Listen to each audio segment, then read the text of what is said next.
Some people think that it's too risky to invest in inventory. I want to just reframe that completely for you today. So first things first, when you're selling on Amazon, you're in an e-commerce business. And as such, one of the most important things you can do as an e-commerce business owner is actually buy inventory to sell in your e-commerce shop, in this case on Amazon. And so it's not weird, it's not risky at all in order to be buying things to actually sell. The risk factor comes in when you don't know if something is going to sell or not. And if you're doing wholesale, if you're doing arbitrage, these are two business models where you know you can go to Amazon, you can see how much revenue those items are producing right now, therefore they're proven sellers with a proven track record. You can also see how many units each of them are selling on a monthly basis. You can see how many different sellers are actually competing to sell that exact same product, right? So when you know all that information, really what you're looking at is saying, well, could I potentially get a share of the buy box? And you can use various different tools like Keep It and other tools like that to validate whether or not the buy box is being shared between different sellers. As a result of that, then you can say, well, look,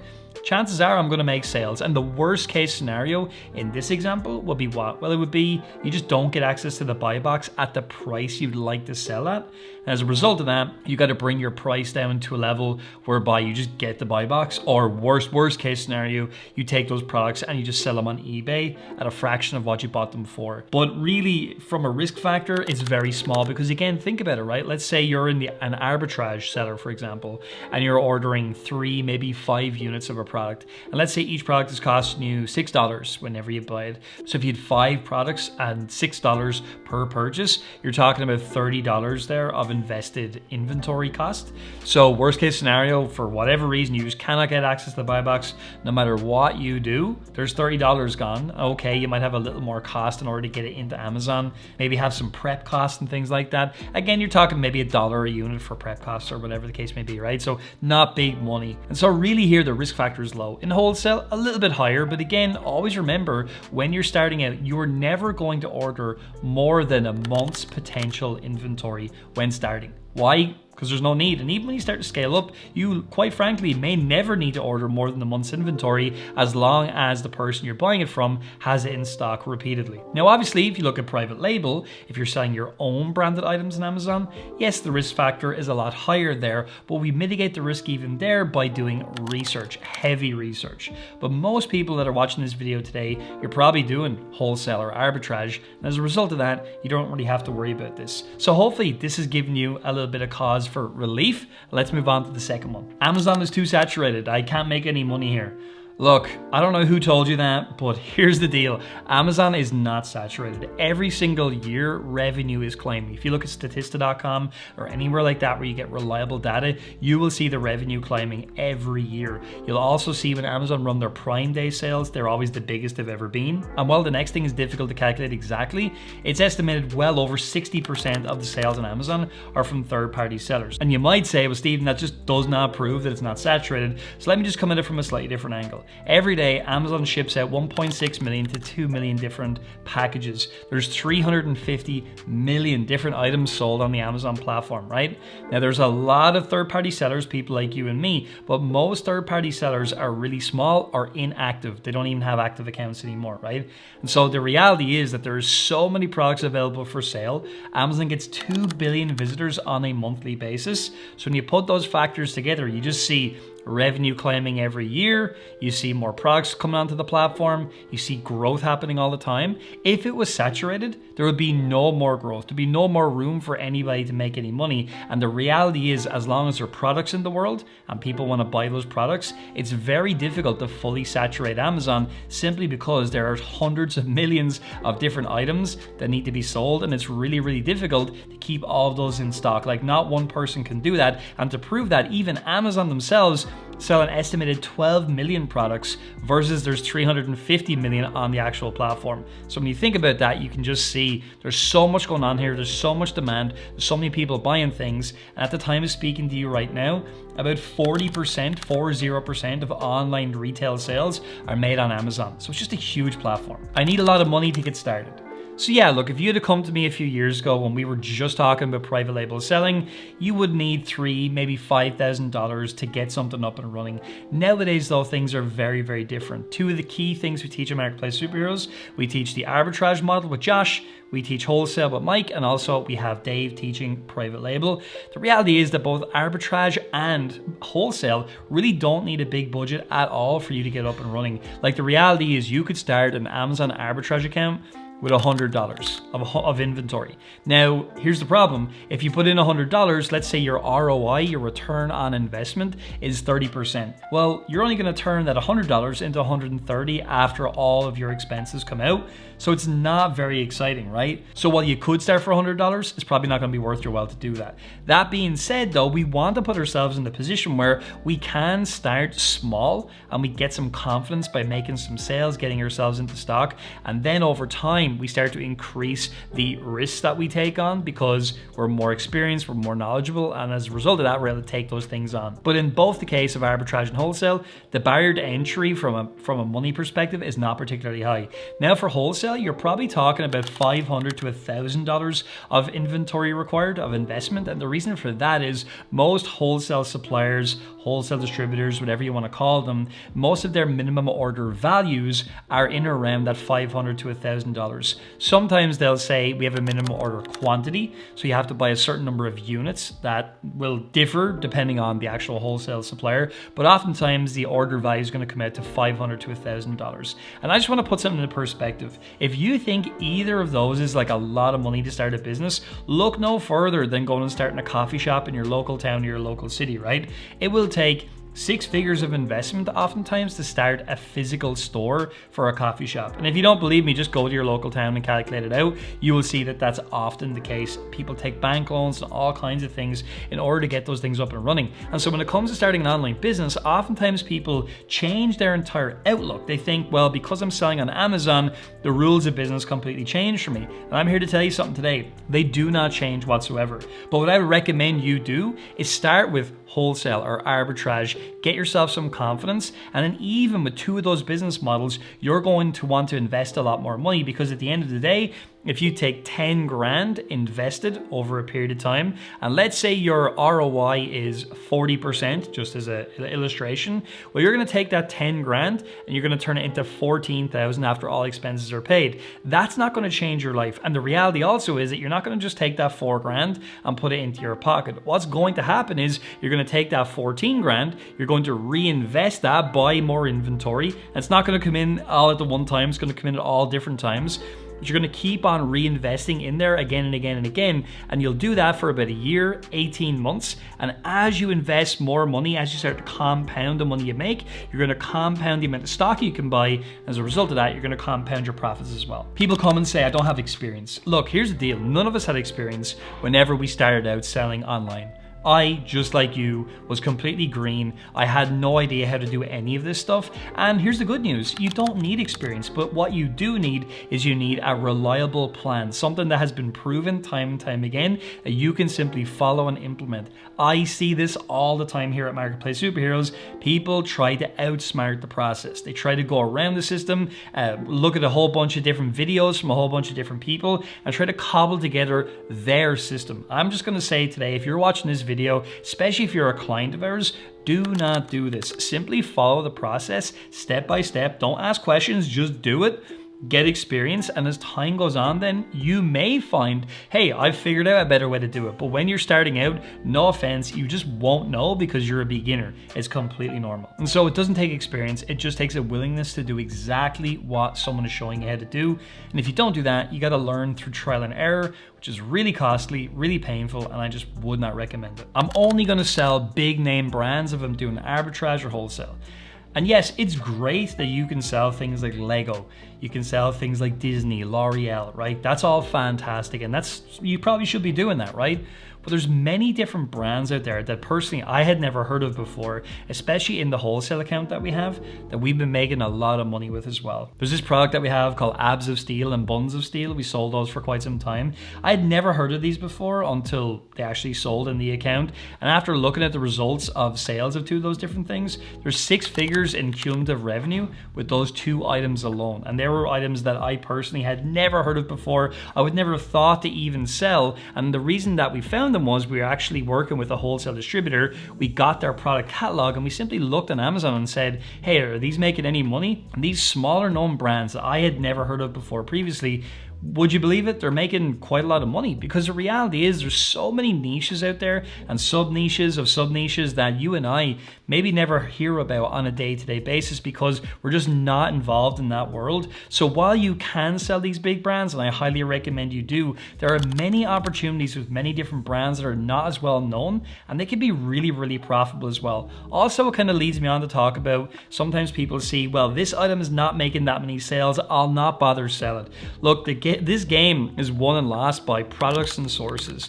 So even though you might see something and it doesn't look like it's going to make a ton of sales every month, if that sells out and you take $1, a pound, or a euro and you grow the value of that by 20, 30%, maybe even more, maybe a little bit less, you've done your job as an entrepreneur, as a business owner, as an investor. Our only goal is to take our money and multiply it. And so even if it's only making 10 sales, 20 sales in a month, and you can pick up 5 or 10 of those sales, it's still worth your while, because ultimately you're increasing your value of your own capital every time you make a sale. Sometimes people look at the profit percentages as well, and they get a little bit disappointed. So for instance, in wholesale, we're looking at about 15% ROI, something like that, 20% in some cases.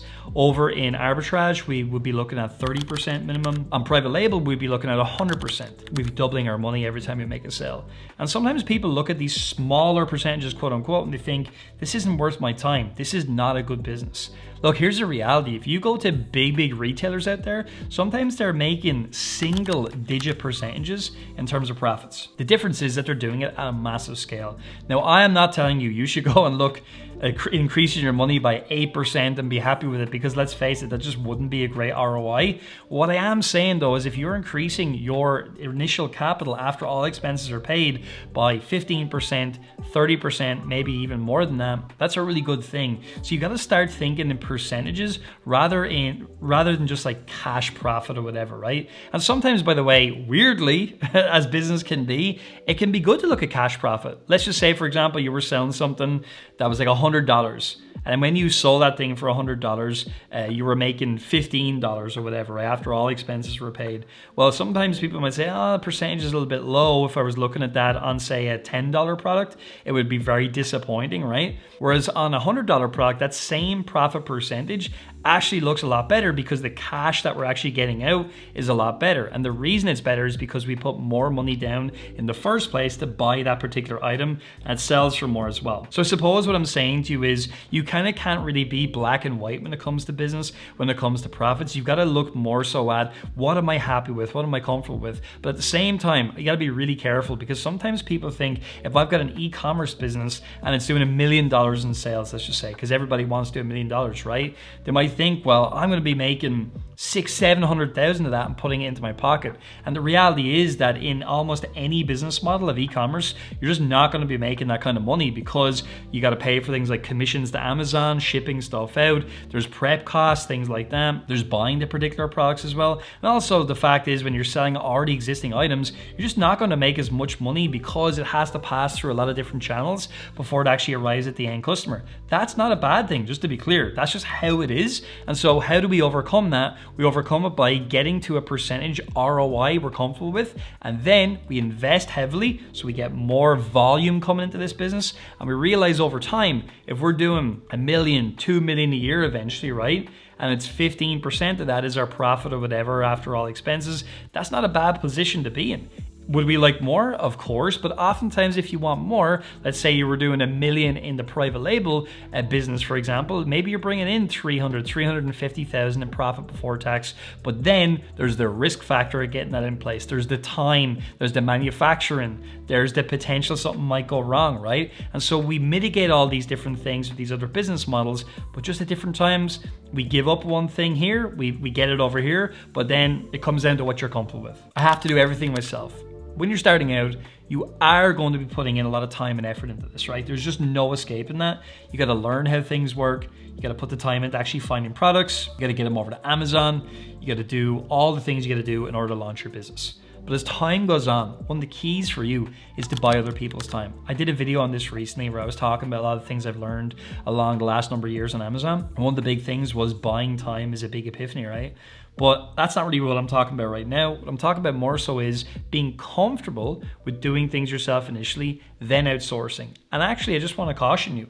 I want you to be careful that you don't just outsource everything from day one without actually learning how these things work, because if you don't know how things work, you won't know how long they take to get done. You won't know if they're being done correctly or not. And oftentimes you can just like be completely clueless as to is something being done correctly or incorrectly. So we get beyond that by actually doing it first and then outsourcing at a later date. But you never want to think, I'm too busy now, I'm going to be busy forever. The reality is you can outsource all these different tasks over time. I've got to order hundreds of different units just to get up and running. This comes down to people not understanding that there's 3 different business models on Amazon. If you're selling your own branded items, yes, you will order hundreds of units of a single product to launch it. You have to, because you got to go to a manufacturer and have them actually produce your items. But in the case of wholesale and arbitrage, that's just not the case. And even though you'll go to a wholesale distributor and they might say, we need you to buy 500 units, right? That will not be 500 units of a single product. You will order box quantities of many different items. So a box quantity might be in an outer box, maybe there's 20 units of a product in this big box. So you're gonna buy a box of 20, right? Or if there was 12 in another one, you buy a box of 12. You're not really gonna be in that situation where from day one, you come in and you order 500 units of a single item in the wholesale business. And if you do, you're doing it wrong and you definitely need to take one of our programs. And when it comes to arbitrage, you're only ever ordering 3 to 5 units from a source. And the reason for that is because we don't want to show a source, hey, we're buying to resell. And it's not that we're trying to be unethical or anything. It's just that a lot of these different retailers, they don't love resellers. We're actually doing nothing wrong because we're buying something completely legitimately and we're actually selling it again completely legitimately. It's just something in the industry that's a thing. So again, you're never going to order in bulk when it comes to arbitrage at all. So it's never something to even think about. So I would just challenge that belief if you have it right now. And I would say, well, what business model are you looking to follow? Are you clear on what that Amazon business model is? Another big concern comes to like technical stuff, right? I've got to be great with computers. I've got to be great with numbers. I've got to be great with spreadsheets and all of that. And nowadays, speaking to you, you do not have to be a technical wizard. You do need to understand how a computer works, how a cell phone works, for example. Like if you literally can't even get on to Amazon.com, for example, you're going to really struggle to do this business model. And I've had clients in the past who oftentimes it might be a little bit older, for example, and they come in and they really don't have basic computer skills. And I often say to those people, look, it's not that you can't do it, it's just that it's going to take you that bit longer. So if you have a basic technical knowledge, like I don't have a really in-depth technical knowledge, but I probably am more advanced than a lot of people. If you can like open your email, if you can go on to Amazon.com, if you can log into different websites, you can do this. But I also understand that using different softwares and things like that can feel overwhelming, especially when you get started. Like if you're using Hero Launchpad in wholesale or BuyBot Pro over in the arbitrage, you might be like, oh, lots of softwares, don't know what to do. These softwares are really simple to use once you learn them, and they make your life easy. They calculate your profits for you. They'll even help you identify how much stock that you should buy. They'll help you know when to reorder and so much more. And that also comes back to what we talked about earlier on of having a plan you're following, that you can follow step by step and actually learn click by click along with somebody. That's why I love online programs. Some people like make fun of online courses. I just don't get it because I've learned pretty much everything that I've learned through online teaching, and that's why I love it so much. And obviously we do have a program, numerous programs in Marketplace Superheroes that we teach, but at the same time, how else are you going to learn, right? Like, what are you going to do? You're going to go around YouTube and try and put all this together. That's just going to be the single fastest way to struggle with something like this. And the reason I know is because I've tried to do it in the past and it just has never worked for me. I can only ever make money selling brand new products. There's actually a massive pre-owned market on Amazon. But if you live in an Amazon-based country, you can literally get things that are secondhand. You can list them as used or like new or very good. You have to what we call grade the quality of it, but you can literally sell things that are secondhand on Amazon. Not many people actually know that, but it's quite a big market on the platform and it's growing all the time, especially as we move into these kind of strange economic times. And as a matter of fact, Josh makes quite a lot of money selling secondhand things online, and not just on Amazon, actually on eBay as well. And I know we typically only talk about Amazon, but for the used market, eBay can also be a really good place to sell stuff. But no doubt about it, there's a huge used market on Amazon, and it can be a way to start this whole business with literally no money down whatsoever. If you got stuff lying around in the house, if you got the boxes, even better. But even if you don't have the boxes, you can repackage them and you can just list, hey, this is like really good quality, but it is used and I don't have the original box, but it's in great condition. Then you can still sell it on Amazon oftentimes. And you can make a bunch of money because you've already bought that stuff. It's just lying around and it can potentially help you launch your business. We've had many different clients actually do that at Marketplace Superheroes, and it helped them get their business up and running and a lot faster than if they didn't have that. I need to be passionate about the things I sell. Oh man, this is something that I hear quite a lot actually when I talk to people. And look, I would love to live in the world, right, where I'm really passionate about things and all I do day in, day out is I make my money selling those kinds of things. That'd be a great way to live. And some people get to live that type of lifestyle, but oftentimes when you're starting out, you've got no experience at all. That's a really limiting factor, especially if you've never had a business before. So I highly recommend just throw out the passion thing and instead just focus on selling either already well-known products that are making money now. You can buy them from a retailer, you can buy them from a wholesale distributor, and you can make money. Or learn how to start a new brand in a niche. Maybe you're not even interested in the niche, but you see there's opportunity there, and make some money. And in time, you can come back around to these more passion-led items when you've got experience and go back at them again. But do not be like, oh, I'm interested in yoga, so I'm only going to sell yoga, arbitrage yoga products. Like, this is the thing that's going to limit you massively. I just do not recommend this. Maybe you've been thinking, I have to wait for the perfect time to start. I've got really bad news. There's never going to be like a perfect time to do anything. And I've got 2 kids, I'm married, I have a lot going on in my life, just like you do as well. I'm absolutely sure of that. We're all busy nowadays. But in order to get what you want in life, oftentimes we've got to do things we've never done before.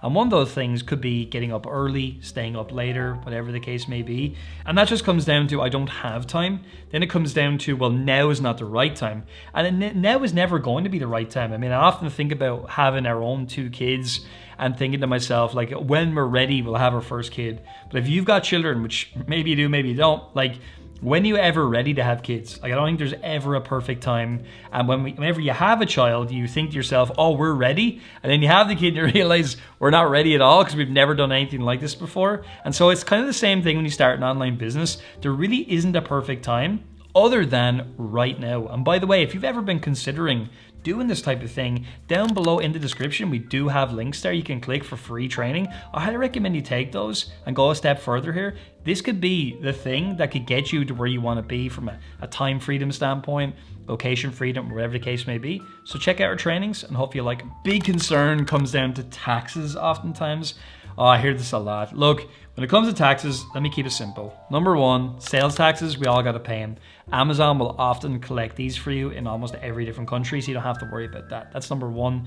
Number 2, when it comes to taxes on your company, look, you're only going to actually pay taxes when you're making money, so this is just not worth worrying about when you're getting up and running. The reality of the situation is, as you grow, your ability to take things on will also grow and will also increase. Your capacity right now, no offense, is probably really, really low when it comes to pressure, stress, and things like that. As we go forward together and as you learn more, as you get more experience, that's going to start to increase. You're going to have disappointments along the way. Obstacles are going to come in there. You're going to figure out ways to get around those things. And as a result of that, your confidence, your competence starts to increase. So today, stop worrying about taxes. Start focusing on getting a plan that works and getting into action. I only want to sell things that are trendy.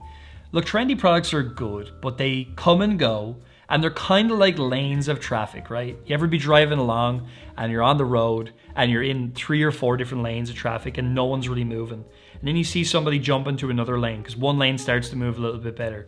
Everybody starts to jump over to that lane. Well, not everybody, but a lot of people. And they kind of move a little bit, and then what happens? That lane gets busy, and then people do what? They look for the next lane. That lane starts to move, and they start to jump over there. Now, sometimes you can get a bit of an advantage by jumping lanes, but oftentimes there's not much of an advantage by just hopping different lanes all the time.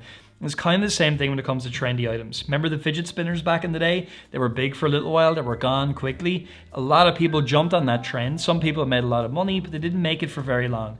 I'm more interested in selling things that are like evergreen in nature. And yeah, from time to time, you'll find something that was killer for Christmas. Maybe it was like a lightsaber or something like that you were able to get access to.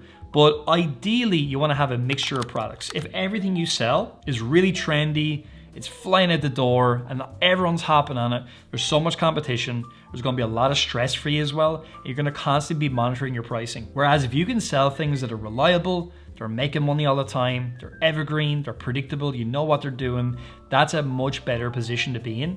So actually selling things that are boring, it's a great way to make money. So I hope you enjoyed this video. These are some big ideas that I really hope helped you reframe some of your beliefs before coming in here.